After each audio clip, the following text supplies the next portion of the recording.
Hello. Hello. Hello. I think we all know that the secret to a happy marriage is working, playing, sharing, and loving together in good times and in bad. Today we celebrate the married lives of two people that started 70 years ago in 1947. And in one way or another, George and Lillian made memories with all of us in various ways. In the 1940s, and before they met each other, George moved to Massachusetts from the small town of Jay, Maine. And he landed right across the street from Lillian. He was immediately smitten. As a young man, he worked on a delivery truck at a furniture store, then became an apprentice bricklayer, and eventually an apprentice plasterer. In the meantime, Lillian worked at an apron factory and also babysat for young children. This, as you can see, was rather prophetic. It was 1945 when George began wooing Lillian by strumming his guitar and serenading her from his front porch. They began dating at the age of 16, and 2 years later, in September of 1947, they tied the knot. A year later, God blessed them with their first child, and what a precious gift. That same blessing turned into another and another and another until there were 5, and George and Lillian were only 24 years old.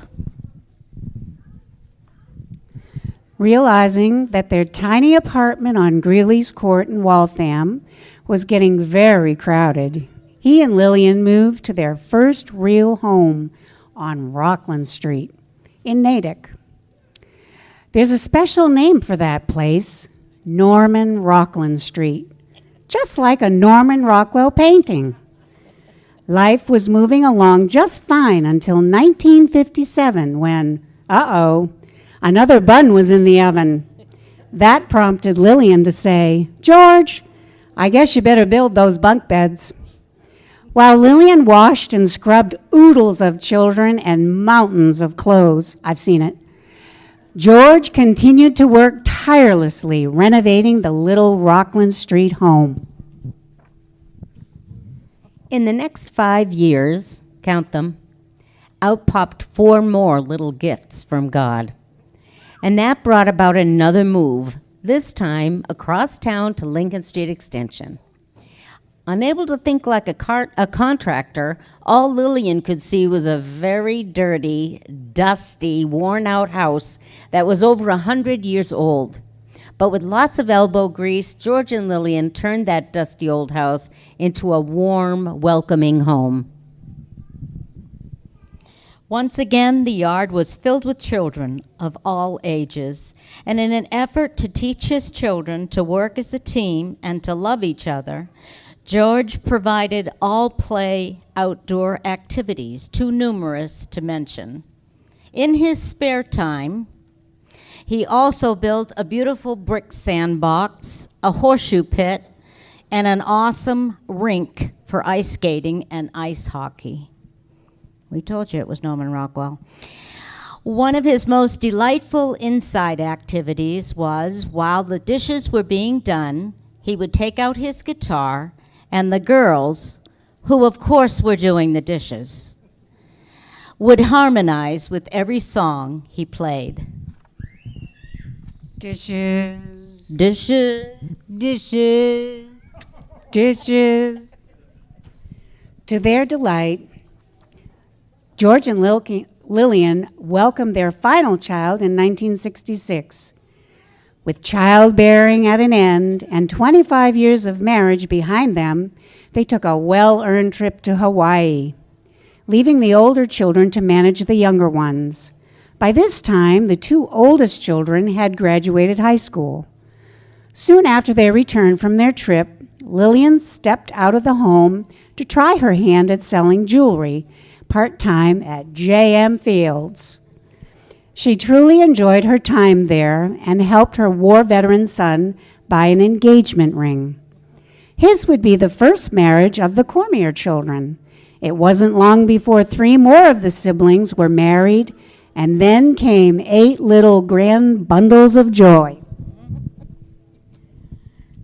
As their children left high school and entered the world of responsibility and self-reliance, George and Lillian decided to bring out their more creative sides. George invented planters, clocks, and other items which he created out of copper piping. Other inventions included toaster tongs, the pick arranger, and 2 board games. He also wrote several ebooks over time: How to Plaster, 8 Months in the Northeast Kingdom, and Triumph Over Truancy, a personal memoir. While still raising their 2 youngest children, George was very busy plastering. Lillian decided to have a daycare business in the home where she cared for children of various ages. Her love for children has always been enormous. George was ready to retire from plastering and kept his eye out for a new opportunity.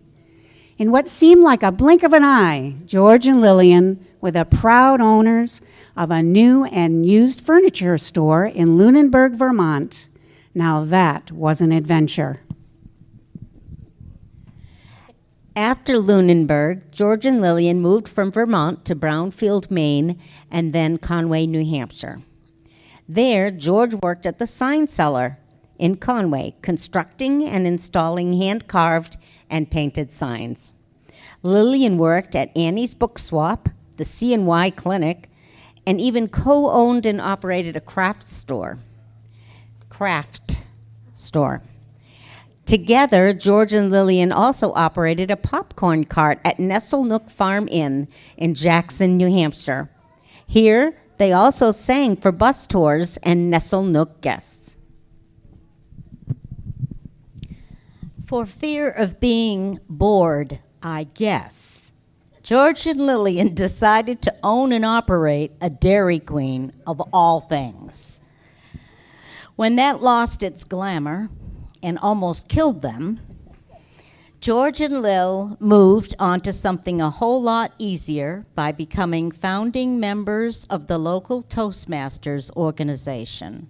Both were given awards for their plethora of hysterical stories and speeches. George and Lillian's 50th wedding anniversary was held in North Conway, New Hampshire. It was a beautiful celebration with just immediate family. We all know that was quite a crowd. And shortly thereafter, they left the cold north for Tennessee. It was there that a not-so-young George made a hole-in-one at Rarity Bay Golf Course. Once in Tennessee, Lillian honed her writing skills as well. She penned A Tennessee Tale and Eric's Story, 2 children's books. And the tradition of their family reunions, which are held every year, they were held for 20 years in Massachusetts, and they soon moved south as well. George and Lillian have enjoyed a wonderful life together. They have had many adventures, the least of which is their trip to Europe. George and Lillian rode a gondola in Venice, Gondola, thank you. A rowboat on Lake Geneva while enjoying their ice cream. Toured the Louvre in Paris, the Colosseum, and multiple cathedrals. It certainly was a trip of a lifetime. These days, you can find George and Lillian playing multiple games of cribbage daily. They enjoy watching movies and documentaries on television. Lillian plays word games on her tablet and iPhone. George makes jigsaw puzzles and is always on the lookout for some new endeavor. And the highlight of their week is getting together to play cards with family. Finally, George calls his 10 children his treasures. And with those children's 8 spouses, yes, there's only 8, 21 grandchildren, 19 great-grandchildren, and even 1 great-great-grandchild, their lives are full of love and laughter. Family, especially the children, is what keeps George and Lillian young and vibrant. It's what keeps them alive. One of their favorite sayings is, "We are the richest poor people we know." You see, they are richer by far because of the love they give and receive from so many, including all of you. Thank you for being a part of their lives, for loving them, and for joining in the celebration of this, their 70th wedding anniversary.